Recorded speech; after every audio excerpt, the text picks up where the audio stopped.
Hey, hi, how you going? It's your mate Valstride, and the Home Sweet Home update has just released, so I thought this would be the perfect opportunity to jump in and do an updated best base pals guide to talk about all of the best pals for each work suitability.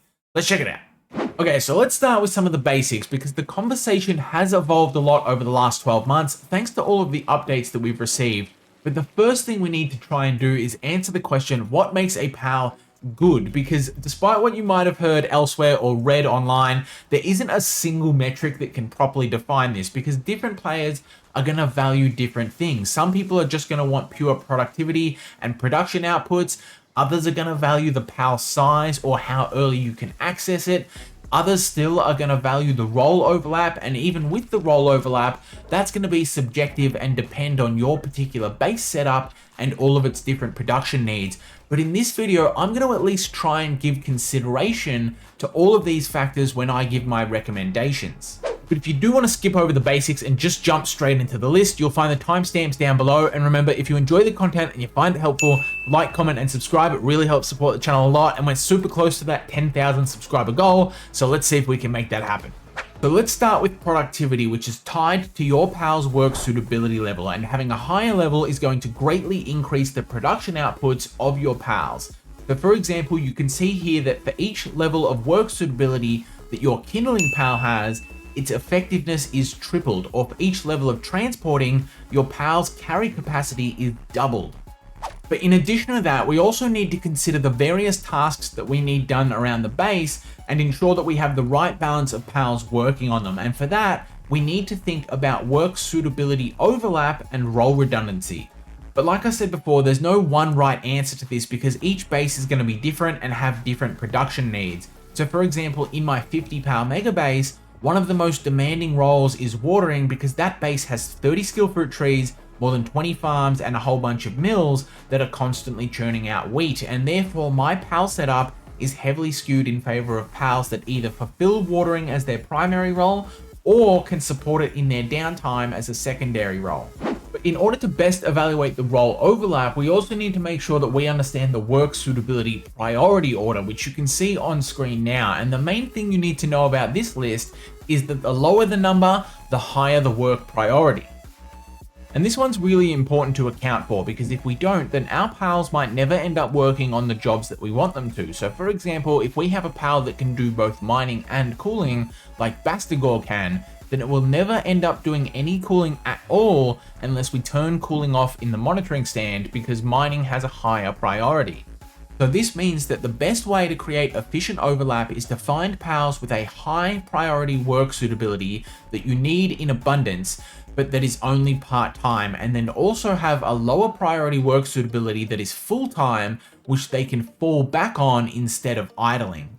So for example, Kindling is really important, but because it requires manual queuing by the player, it's only ever going to be a part-time job. So you don't want your Kindling pal to only have Kindling, because that means when you're out and about exploring the map and they run out of work to do, they're just going to idle. So instead, we want them to be able to fall back onto something like mining, transporting, or lumbering, which can be done indefinitely. But with all of that out of the way, let's jump into the actual work suitabilities. And the first one I want to do is lumbering so that we can talk about Palworld's newest superstar, Vitalis. And this guy is one of only 2 pals who naturally come with level 4 lumbering. And the way I want to break it down is to do all of the best pals without the books, all of the best pals with the books, and then some special mentions for the best early and mid-game options. And I think it's best to do it this way because even though the books are more accessible than ever, I still don't think it's fair to assume that everyone is going to have them. So the 2 best options without the books are going to be Heartless, like we've talked about, and then Celestia, who you can capture around the crystallized tree on the Faybreak Island. And of these 2, my recommendation would be just keep it simple and go with Celestia. And the main reason for that is just because it's going to be a lot more accessible. To get Heartless, you need to beat the new raid. And if you want to get all of the best passives on it, you're going to need to get really lucky with all of your breeding. You're going to have to hatch Remarkable Craftsmanship, for example, or have someone trade it to you. But with Celestia, you can easily just breed into Celestia using some other pal that you already have Remarkable Craftsmanship on, or you can use a Yakumo to capture it in the wild and transfer the passive that way. But if you have got some books, then I would recommend using one of these 3, being either Shroom Knocked, Splatterina, or Bushy Knocked. And the first reason is because each of these are going to be dark types, so you naturally get the Nocturnal passive and they'll never need to sleep. But the other reason is because they all come with a ton of good role overlap. You can see here that they each have a good variety of work suitabilities on them. And of the three, Shroom and Noct is probably going to be the best because you want to have one of these in your base anyway, so that you can benefit from its partner skill that improves the sanity of all of your base pals. But I personally really like Bushy Noct as well because it's able to help out with Kindling, and Kindling is one of those roles that comes in short bursts of high workload, but is only part-time because it requires the player to queue stuff up, and this makes it a great lumbering pal because it will fall back onto lumbering as its full-time role after it has completed all of its kindling work. And Splatterina is here for similar reasons because you might already have a few of these around the base, given that they're a really good handiwork pal, and just like Kindling, handiwork is another role that is really important when you need it, but you don't need it all of the time. And then lastly, I also have Tansy and Ecthedy in here as great early and mid-game options. Tansy's on here because it's got really good role overlap, so you can't really go wrong with capturing a bunch of these and just mixing them around to do all of the various tasks that you need done. And then Ecthedy is on here because it's going to naturally come with level 2 in lumbering, and you can catch it really early. So if you need something to just dedicate to the logging site, then Ecthedy is going to be a really good choice. Moving on, we've got Kindling next, and the two best pals without the books are going to be Yormantide Ignis and Blazimat Ryu, but we're going to apply the same logic we did with the lumbering pals, so I'm going to recommend Yormantide Ignis because that's the only one that you can capture in the wild, so you can get this from the Faybreak Island or the Western Wildlife Sanctuary, whereas you can only get Blazimat Ryu from its raid. But the annoying thing about these two is that they can be quite an eyesore throughout the base because they are incredibly large, especially Yormantide Ignis. So if you can get your hands on some books, this is a great work suitability to use them in. I'm going to recommend 4 pals here with the books. Those are Incineram, Tutsia, Bushy Noct, and then Gangler Ignis. Now of these 4, only the first 3 are going to be naturally nocturnal because they are dark types, but I still really like Gangler Ignis, and I am going to recommend it because in my opinion it has one of the best role overlaps available, being kindling and watering as a part-time role and then transporting as a full-time role. And this is because for all-in-one mega bases like my own, this is the perfect combination because kindling and watering are 2 of the highest demand roles given the importance of things like cake, ingots, skill fruit trees, and food production more generally. But of the 3 dark pals, Incineram and Sutsia are going to be great mining options, and Incineram has the added benefit of being able to transport its own goods, whereas Sutsia can't. And then we already talked about Bushy, so I'm not going to say too much more there. It doubles as a great lumbering pal. And then finally, I've got Foxsparks as my early game recommendation because there aren't too many other options, to be honest. And once you start getting to the mid game, you can get Incineram and Bushy anyway. Lining up next, and as you can see, we've got a lot of good options here. We've got 4 pals that naturally get level 4 in the work suitability, but of these, I will say Astagon is a pretty easy choice because that's the only dark pal for the natural nocturnal. However, the 2 Blazamats are pretty decent as well because they can double as kindling pals, and like we talked about, having kindling as a primary but part-time role is really nice if you've got a permanent full-time role to fall back on, such as mining. However, I pretty much always just stick to a few Astagons in my own bases because mining is, as we said, a full-time role, so there's not really too much need to deviate, though I wouldn't fault anyone for using these others. Noclum isn't the best though because transporting will take priority over mining, and it's also full-time, so Noclum, if you have both of those work suitabilities on, is pretty much always just going to get stuck transporting, so at that point there's really no good reason to use Noclum instead of Astagon. And that brings us to the best pals with the book. So for this, I've got Incineram, Sutsia, and Menacing. We've already talked about Incineram and Sutsia, and just like the Blazamats, these guys are going to be really good because they can double as kindling pals. But the nice thing is these are going to be smaller, so they're not so impeding around the base. And then I've also got Menacing on here because it is another dark option, which is nice. But I have seen a few claims that the production output on Menacing is a little bit higher than the other pals, so I thought it was at least worth a mention. However, I am always weary of those kinds of claims for a couple of reasons. The first is just that I'm yet to see any testing that has done a good job of controlling for the natural randomization that is inherent in Palworld's working systems. You'd have to make sure that you do the testing over multiple in-game days, and you'd want to make sure you somehow control for the random sanity breaks. And I haven't seen anything that properly convinces me in that regard. But second, even if it is the case, Marginal gains in Palworld are not very valuable because once you reach the end game, you're going to end up with an excess of materials no matter which of these powers you use. So even if you do get a 5% gain with Menacing, all that's realistically going to mean is that instead of having a million excess ore that you're never going to use, you're going to have 1.05 million excess ore that you're never going to use. So it's just not really worth stressing over, in my opinion. You're much better off worrying about role overlap because the actual PAL slots themselves are a far more valuable resource.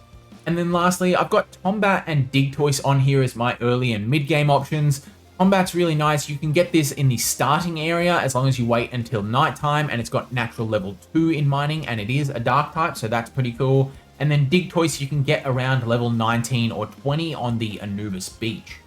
After that, we've got Watering, and this one actually has the most variety for natural level 4 options. So we've got Yormantide, Polaris Aqua, Gangler, and Gangler Ignis, as well as Neptilius, and there's a good case to be made for a few of these. So Gangler Ignis and Polaris Aqua are going to have some of the best role overlap. We've already talked about why I like Gangler Ignis so much, but Polaris Aqua is going to be one of the best transporting powers thanks to its large size and its high movement speed. And then the regular Gangler is really good because it's going to be the only dark type among the 5 natural level 4s. So these three, I think, pretty clearly outclass Neptilius and Yormantide. I don't really see any reason to use these anymore now that we've got these better options. If you do have some work suitability books though, then Painting Lux is going to be a fantastic include because of its role variety. I personally like to use this as my go-to electricity generation pal because electricity generation is in fairly low demand despite being the highest priority work suitability, so you want to ensure that your electricity pals have a good secondary role, otherwise they're going to be doing a lot of idling. To be clear though, this only applies in the end game once you have perfect pals with all of the best passives, because in the early and mid game, electricity generation is often a full-time gig. However, by far the best watering pals on this list are going to be Gelroy and Jeliet, and it's thanks to their partner skills, which are going to increase their work speeds as long as you have one of each in base. And as a quick pro tip, it's worth noting that you only need one Jeliet in base for this to affect all of your Gelroys. So ideally, you want to set it up such that you have multiple Gelroys and only one Jeliet, because Gelroy is a dark type where Jeliet is not. And then for my early game recommendations, I've got Kilmari, who's a natural dark type, and he's also got level 2 in transporting, which is really nice. And then I've also got Penking, who you can get at level 15, who is an absolute unit when it comes to role overlap. For this next section, however, I'm going to talk about planting and gathering together because they share so many of the same best pals. So up in the natural level 4 section, we've got Frostallion Noct for gathering, and then we've got Lylene for planting. And for the longest time, these were the only 2 viable options. However, with the Tides of Terraria update, we were also given Braloha, who's a natural level 4 in both. So there's not really much reason to use these other 2 anymore. I would recommend just sticking to Braloha so that you get both options.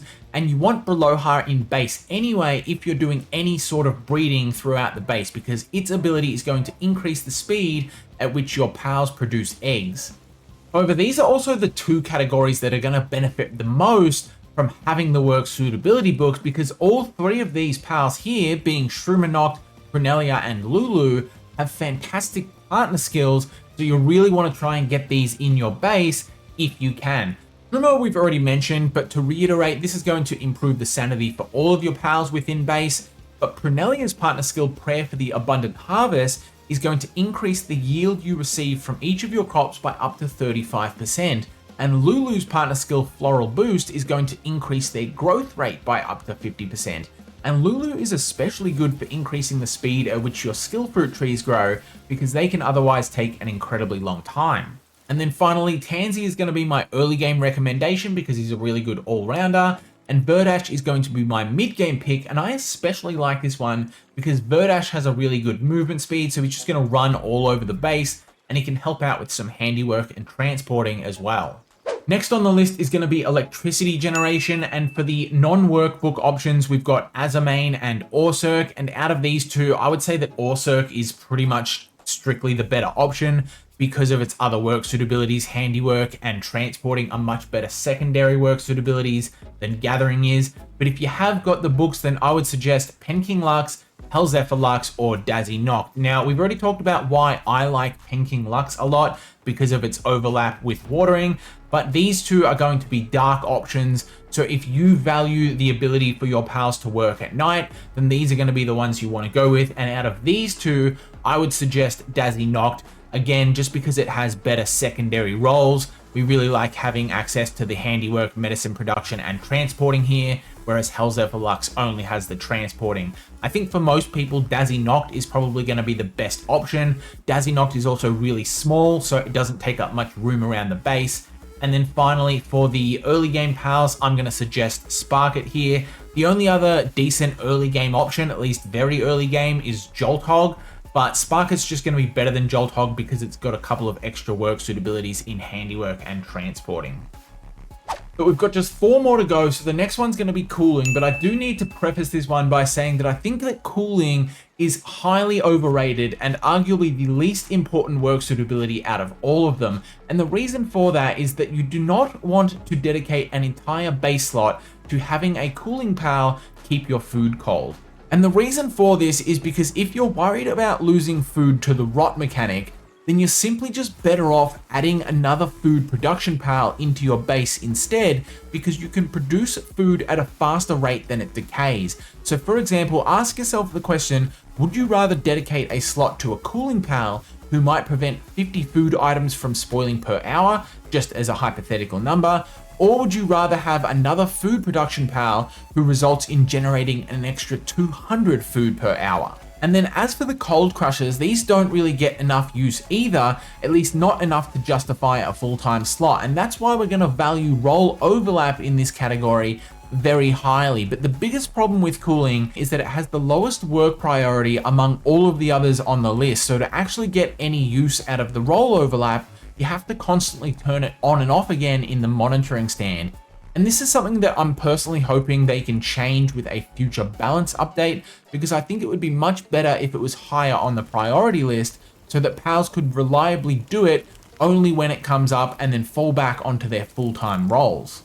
But with all of that out of the way, our natural level 4 options are going to be Frostallion, Bastagor, and then Walaska and Walaska Ignis. But of these 4, I think Frostallion is easily the worst, because you're going to have a harder time getting all of the right passives onto Frostallion, and these other ones all just have better role overlap anyway. But my personal favorite here is Vanworm Christ, and this is the only cooling pal that I ever use. So for one thing, it's the only dark type on the list, so you get the natural nocturnal, but it also has a good secondary role in transporting. So I actually use my Vanworm Christ as a transporting pal 95% of the time, and only very occasionally do I activate its cooling ability via the monitoring stand. But then as for the early game options, I've got Penking on here once again, who has shown up in multiple of these categories. Next on the list is medicine production, and similar to cooling, this one isn't super critical, but I would still rate it above cooling because there are still going to be a few items where medicine production is the most efficient way to get them, such as with the healing potions. Now, as for our bookless options, we've got the 2 Bellinors. But with this, like cooling, you don't want to be dedicating an entire slot to it. So I prefer to go with one of the applied technique options where you can have some better role overlap. Now, we've talked about all of these pals here before, but the only one we haven't talked about is Saline. And this is actually a really good option because Saline has natural level 4 handiwork, which is really good. And it also benefits from a particularly high movement speed. So it makes for a really good transporting pal as well. But I personally still only go with one of these other options anyway. Dazzy Noct or Prunelia are probably going to be the best because you probably have these guys in your base anyway. And then lastly, I've got Liftmonk down here as the best early game option because of its role overlap. You don't really need to do a lot of medicine production early on, but if you do, Liftmonk is one of the few choices you have anyway. Second to last is going to be all of the best transporting pals. Now, we have already talked about a lot of pals that are good for transporting and fulfilling some other role, but I'm not going to repeat each of those. They're all incredibly good for the reasons we've already mentioned. Here, I'm just going to stick to all of the best pals for full-time transporting. Now, if you haven't got the work suitability books, your best options are going to be Eye of Cthulhu, Noklam, Wampo Botan, and then Wampo. And the really nice thing about Wampo Botan is you can get this as early as level 38. So I'm actually going to omit an early game option from this category. I think you're better off just rushing for Wampo Botan as fast as you can. But of the four here, the best is going to be Eye of Cthulhu. And the reason for that is because it has the fastest movement speed, and your transporting pals don't care about any stat other than movement speed. So work speed does not matter for your transporting pals. So Eye of Cthulhu is the best bet here. And for the same reason, you want to make sure that all of your transporting pals have movement speed passives as well. So you can see on my Memog, I've gone for Swift, Runner, Nimble, and Nocturnal. You probably would want Legend here instead of Nocturnal, but you can't get Legend on Memog specifically, which is a point against it. So if you've got some books, I would recommend Memog, Polaris Aqua, or Polaris. Now, the nice thing about the two Polarises is you can get Legend. And again, these are all here because of their incredible movement speed. And Polaris is really nice as well because of its bulky size. And the reason that size matters for transporting pals is it means they have less distance to travel before they can deposit the goods.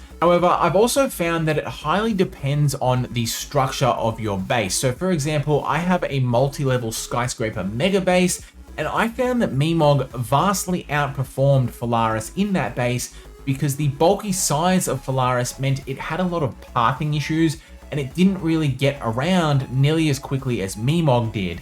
And in addition to that, Memog is just adorable. So I like Memog for that reason. Like I said at the outset, there's a lot of things that can go into this decision making, and the aesthetic of your pals and it being less of a visual cluster within the base, like Memog is highly valuable to a lot of players, myself included. But lucky last, we've got all of the best handiwork pals, and I'm not going to spend too much time here because as you're probably already noticing, every single pal on this list is a pal that we've already talked about. And the reason for that is because when it comes to handiwork, this is where you most want to utilize your role overlap. So if you haven't got any work suitability books, you want to go with Anubis, Thaleen, or Splatterina. And then if you have got work suitability books, you can choose from any of the options that we have here, who all are fantastic options for specializing in some other role. And even for the early game pals, these are early game pals that we've already mentioned who are going to be good for other tasks and then can help out with handiwork on the side. But that's going to do it for this one. Let me know what you thought about the list in the comments down below. And if you can think of any pals that should have been included that I've missed, definitely let me hear about those as well. But otherwise, thank you for watching. I'll catch you next time. Have a good one.